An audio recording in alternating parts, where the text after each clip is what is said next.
Fala pessoal, tudo bem? Professor Jean Azevedo aqui para o canal Geografia, o seu canal de geografia no YouTube. E olha, vamos caminhando aí na nossa maratona Enem. Vamos focar agora nas ciências humanas. Vamos falar de capitalismo e mais especificamente nos modos de produção taylorista e fordista, tema que sempre aparece na prova. Acompanhe todas as aulas dessa maratona porque tá show de bola e vai te ajudar demais na prova do Enem.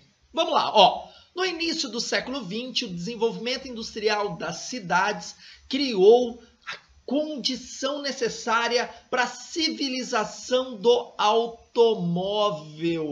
A cidade em prol do automóvel. O exemplo de cidades que nós temos aqui no Brasil. São Paulo é uma cópia de Chicago. Chicago, a cidade do automóvel, foi toda estruturada para esses carros circularem. São as grandes avenidas fundos de vale que rasgam a cidade de norte a sul, de leste a oeste. São Paulo é uma espécie de cópia de Chicago, então os urbanistas que pensaram São Paulo vão estruturar a cidade em prol do automóvel e não em prol das pessoas, não em prol da mobilidade. Por isso que São Paulo você tem áreas periféricas muito distantes das áreas centrais e você não tem uma cidade aglutinada, condensada nas áreas centrais, que é onde se oferta oportunidade. E nas periferias você não tem isso, o poder público não chega lá porque essa galera contribui muito pouco para a setinha do capital, consequentemente você tem a desigualdade social. Vamos para a aula. Nesse contexto, um nome se destacou, Henry Ford, do Fordismo, dos automóveis, cujas indústrias aglutinavam contingentes de trabalhadores maiores que os de pequenas cidades com menos de 10 mil habitantes. O nome Ford ficou marcado pela organização do trabalho que se propôs para a indústria. Fica a dica já, assista Tempos Modernos do Charles Chaplin. Eu não gosto. Cara, tem que assistir. Vou deixar o link na descrição de um vídeo para você lá dar uma olhadinha, porque lá vai mostrar exatamente como era a divisão dessa linha de montagem.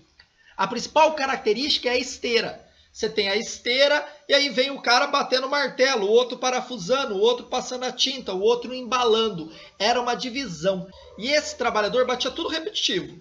Se ele não batesse no mesmo momento, pensa, vem ali o produto para ele bater, ele bateu. Aí esse aqui ele demorou. Consequentemente, já virou uma bagunça. Então, era tudo muito determinado, muito divididinho, muito bem organizado a linha de montagem do Fordismo. Vamos para a questão, fácil, galera, com base nos conhecimentos sobre organização do trabalho nos princípios propostos por Ford, assinale, olha aqui, a alternativa correta. A organização dos sindicatos dos trabalhadores dentro da fábrica transformou-os em colaboradores da empresa. Gente, isso aqui é uma fala neoliberal, uma fala muito mais recente. Estamos falando já da década de 90. Por quê? O que é isso? É quando tenta se mascarar essa ideia do trabalhador com uma espécie de escravo do capital e agora ele é o colaborador do processo de produção. Ele faz parte do processo de produção. Isso é muito mais recente. Naquela época lá, sindicato, cara, não tinha vez, não. As condições de trabalho eram muito ruins ainda. Não estou falando de início de industrialização, já estou falando, olha aqui, de início do século XX. E ainda as condições de trabalho eram muito precárias. A implantação da produção flexível de automóveis garantiu uma variedade de modelos ao consumidor. Nananina não. Por conta de toda essa estrutura industrial, carinha, não tinha como você produzir coisas diferentes. Porque o cara tinha que bater o martelo aqui. Imagina se viesse outro produto, ele deveria bater o martelo ou apertar o parafuso, vai. Então, isso ia dificultar muito a produção. Então, o que os caras faziam? Praticamente faziam apenas um modelo. E aquele modelo em larga escala. E outra, as condições técnicas ainda estavam caminhando. Então, eles não tinham tecnologia para fazer aí um monte de produto, uma diversificação de produto muito grande. Isso vai se dar pós Segunda Guerra Mundial. Tá? Que aí você tem o meio técnico, científico e informacional já muito bem assentado pós Segunda Guerra. Se pegou muito dos inventos da Segunda Guerra, que teve um avanço tecnológico tremendo e passou para a produção civil, para as pessoas.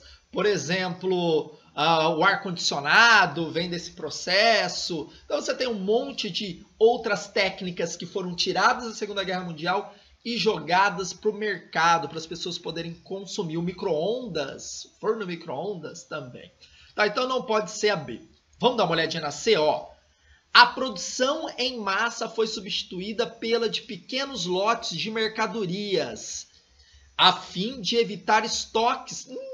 É uma das características do Fordismo, o estoque. Juntava aquele monte de coisa, não tinha controle de saída e de compra. Era horrível. Isso levou à crise de 29, a crise da superprodução, onde o mercado não conseguiu consumir tudo aquilo. Os preços caíram, tiveram que mandar a gente embora, virou uma ciranda de crise.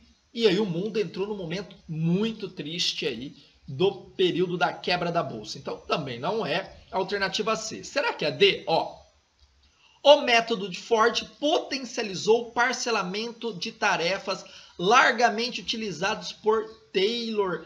Essa é a resposta certa, cara. Ford vai pegar tudo aquilo que o Taylor já tinha elaborado, vai potencializar, vai sistematizar mais o processo de produção e, consequentemente, vai ter mais lucro, vai ganhar mais. E também o momento onde se insere o Ford é um momento já de um avanço maior das tecnologias em relação ao Taylor. Então, a alternativa D é a corretinha. Vamos dar uma olhadinha só na E, ó.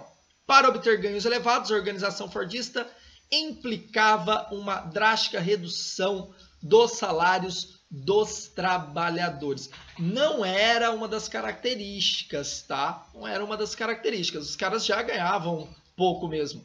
Não é assim, não, agora vamos reduzir o salário deles. Não, já ganhavam pouco, tá? Então não há como característica do Fordismo essa redução. Então, por exemplo, lá no Taylorismo ganhava X, agora ganha menos X. Não, ganhava X também, ganhava pouco, tá? Condições precárias de trabalho até aí no início do século XX. Mudou muito pouco.